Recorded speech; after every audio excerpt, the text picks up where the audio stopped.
السلام علیکم ورحمۃ اللہ وبرکاتہ۔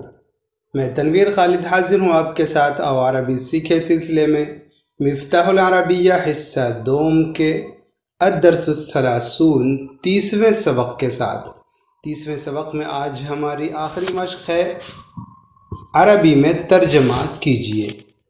جو سبق آپ نے پڑھا تھا اسی سبق سے جملے نکالے گئے ہیں، انہیں کو تھوڑا سا گھما پھرا کر اردو زبان میں دیا گیا ہے، آپ اسے عربی زبان میں بآسانی کر سکتے ہیں، اس لیے کہ الفاظ کا ذخیرہ آپ کو سبق کے ذریعے سے دے دیا گیا ہے، یعنی عربی الفاظ جو تھے آپ کو استعمال کرنا ہے۔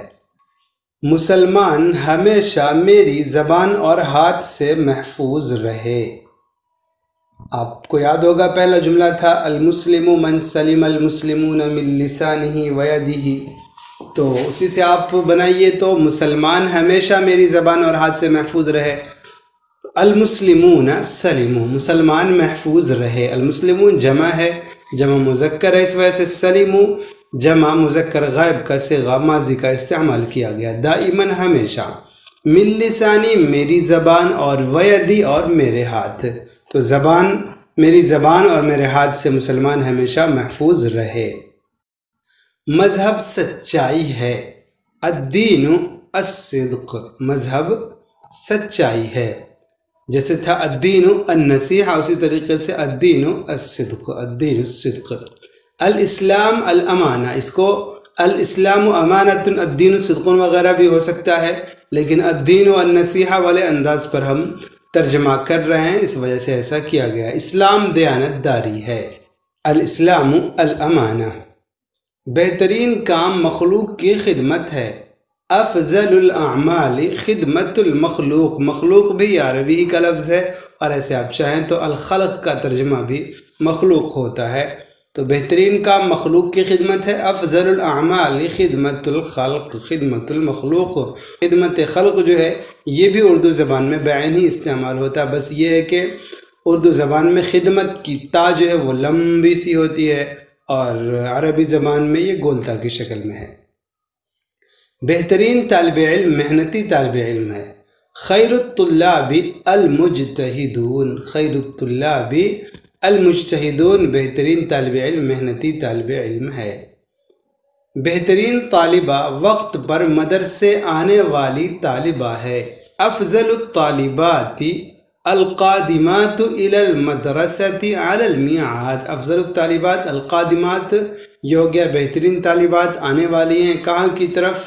مدرسے کی طرف، على الميعاد یہ تو آپ پہلے سے جان چکے ہیں، الى المدرسة على الميعاد یہ خوب آپ نے استعمال کیا ہے۔ حصول علم ہر بچے اور جوان پر فرض ہے، یہ وہی سا جملہ ہے جو تھا طلب العلم فریضہ علی کل مسلم تھا، یہاں پر بچہ اور جوان لگا دیا گیا ہے، تو بچے کے آپ عربی جانتے ہیں طفل، اور جوان کے عربی شاب، تو طلب العلم فریضۃ علی کل طفل و شاب۔ سارے کام تو نیتوں سے ہیں، یہ بالکل جو عربی کا جملہ تھا اسی کا ترجمہ تھوڑا سا دوسرے انداز میں کیا گیا ہے، انما الاعمال بالنیات۔ ہم دل کی مالداری چاہتے ہیں، نحن نطلب غنى القلب، ہم دل کی مالداری چاہتے ہیں۔ سلمہ مال و دولت چاہتی ہے، سلمہ تحرس علی الاموال، ایک طلبہ کا ترجمہ چاہنا، ایک حرس علی کا ترجمہ چاہنا، ایک طمع فی کا ترجمہ چاہنا، تو حرس علی استعمال کیا، تحرس علی الاموال مال و دولت، یہ ایک یعنی اموال دیکھ رہے ہیں آپ جمع ہے، تو اس میں سے کچھ کا ترجمہ مال کر لیجئے، کچھ کا ترجمہ دولت کر لیجئے، دونوں کو ملا کر الاموال کر لیجئے، یعنی اردو میں مال و دولت اور عربی میں اموال سے کام چل جائے گا۔ کیا تمہارے پاس دیانت داری ہے، حل لک امانتن، کیا تمہارے پاس دیانت داری ہے۔ جس کے پاس اخلاق نہیں اس کے پاس انسانیت نہیں، یہ لا ایمان لمن لا امانت لہ ٹائپ کا جملہ ہے، لا انسانیت لمن لا اخلاق لہ، جس کے پاس اخلاق نہیں اس کے پاس انسانیت نہیں۔ کیا تمہارے پاس وفاداری ہے، حل لک عہد، کیا تمہارے پاس وفاداری ہے، کیا تمہارے پاس عہد کی پاسداری ہے۔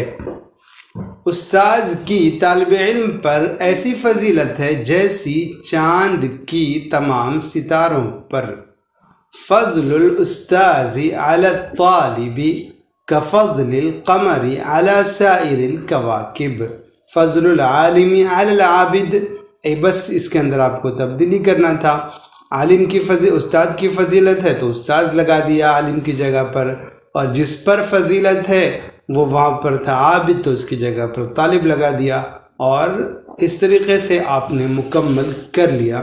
اس تمرین کو بس الفاظ پر تھوڑا سا دھیان دینا تھا، طریقہ استعمال پر دھیان دینا تھا، اور الحمدللہ یہ تمرین ہماری مکمل ہو گئی۔ یہ مکمل سبق موجود ہے ایک ساتھ jamilulum.org پر، آپ وہاں جا کر دیکھ سکتے ہیں، اپنی آسانی کے اعتبار سے آپ ڈاؤن لوڈ بھی کر سکتے ہیں۔ اور مفتاح العربیہ حصہ اول حصہ دوم دونوں وہاں پر موجود ہیں، تو خوب سے خوب مشق کرتے رہیں۔ بہت اچھے الفاظ ہیں، حدیث کے الفاظ ہیں، ان احادیث کے الفاظ کو اپنے انداز میں آپ استعمال کرنے کی کوشش کرتے رہیں، اور مجھے اجازت دیں۔ والسلام علیکم ورحمۃ اللہ وبرکاتہ۔